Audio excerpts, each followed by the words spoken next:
परिवार और मित्र हमारे जीवन में दोनों दोस्तों बहुत महत्वपूर्ण होते हैं। चलिए इसको जानते हैं एक कहानी के माध्यम से। एक समय की बात है, एक जंगल में बहुत सारे जानवर व पंछी रहते थे। जानवरों व पंछियों की आवाज़ से वह जंगल हमेशा आनंदमयी रहता था। उसी जंगल में मोर और मोरनी भी रहते थे। एक दिन मोर ने सोचा, क्यों ना हम सुखमय ज़िंदगी बिताने के लिए शादी कर लेते हैं। यही सोचकर वह अगले दिन मोरनी के पास जाता है और कहता है कि मोरनी जी, क्या आप हमसे शादी करेंगी। मोर की बात सुनकर मोरनी हंसने लगती है और मोर से बड़े सोच में पड़ जाता है कि ऐसा मैंने क्या कह दिया कि मोरनी जी हंसने लगीं। हंसने के बाद मोरनी मोर से पूछती हैं कि पहले तुम ये बताओ कि तुम्हारा परिवार कितना बड़ा है और तुम्हारे कितने मित्र हैं। मोरनी की बात सुनकर मोर सोच में पड़ जाता है कि हमारी शादी से परिवार और मित्र का क्या नाता है। थोड़ी देर सोचने के बाद मोर कहता है कि मोरनी जी, न तो मेरा कोई परिवार है और न ही कोई मेरा मित्र है, मैं सिर्फ अकेला हूँ। मोर की यह बात सुनकर मोरनी शादी से इनकार कर देती है। मोर सोचने लगा, सुखपूर्वक रहने के लिए परिवार और मित्र बनाना भी आवश्यक है।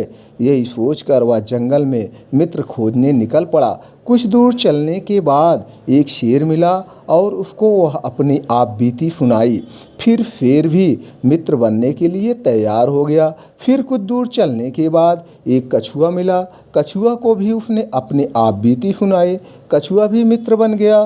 फिर कुछ दूर चलने के बाद एक टिटहरी मिली, उसको भी अपनी आप बीती सुनाई। वह भी उनकी मित्र बन के लिए तैयार हो गई। मोर सोचा, अब हमारे 3 मित्र हो गए हैं, अब हमें मोरनी के पास जाना चाहिए।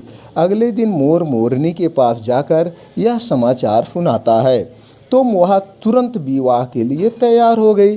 उसके बाद मोर और मोरनी शादी कर लेते हैं। शादी के कुछ दिन बाद मोर मोरनी से कहता है कि अब हमें एक सुंदर सा घोंसला बनाकर उसमें अपना परिवार बसाना चाहिए। फिर मोर और मोरनी एक सुंदर सा घोंसला बनाते हैं और आराम से रहने लगते हैं। कुछ दिन बाद मोरनी घोंसले में कुछ अंडे देती है। घोंसले के आसपास बहुत सारी पंछियाँ रहती थी। एक दिन एक शिकारी जंगल में शिकार करने आया। वह पूरा दिन शिकार खोजता रहा, लेकिन उसे कोई शिकार नहीं मिला और वह पूरी तरह से थक चुका था। आराम करने के लिए एक पेड़ की छाया में बैठ गया। तभी उसकी निगाह सामने एक सुंदर सा घोंसले पर पड़ी और शिकारी सोचा कि चलो आज अंडे व बच्चे से ही भूख बुझाई जाए।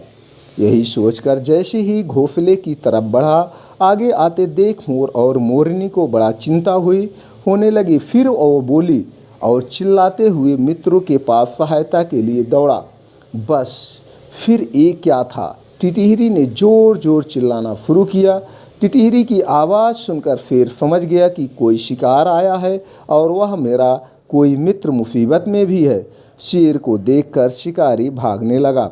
भागते भागते वह तालाब के पास पहुंचा और कछुए से कहा, कछुआ भाई, मेरे पीछे शेर पड़ा है, मुझे बचा लीजिए और तालाब पार करवा दीजिए।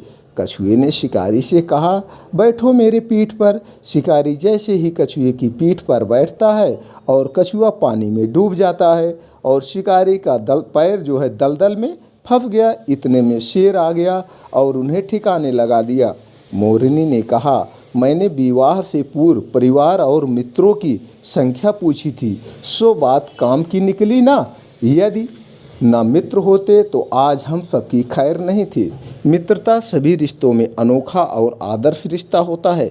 परिवार और मित्र किसी भी व्यक्ति की अनमोल पूंजी होते हैं। अगर गिलास दूध से भरा हुआ है तो आप उसमें और दूध नहीं डाल सकते, लेकिन आप उसमें शक्कर डालें तो शक्कर अपनी जगह बना लेती है और अपने होने का एहसास दिलाती है।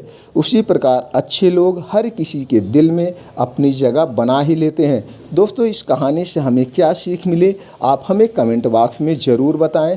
तो दोस्तों, इसलिए हमने इस कहानी के माध्यम से बहुत अच्छी चीज़ सीखे होंगे। अगर आपको लगता है कि कहानी दूसरों तक भी पहुंचाई जाए, उनको भी एक अच्छी सीख मिल सकती है, तो दोस्तों आपके मोबाइल में जितने व्हाट्सएप नंबर है या जितने आपके जानने वाले हैं उनके पास ज़रूर शेयर करें। फिर मिलते हैं ऐसी ही एक और ज्ञानवर्धक कहानी के साथ। तब तक खुश रहें, मस्त रहें। जय हिंद, जय भारत।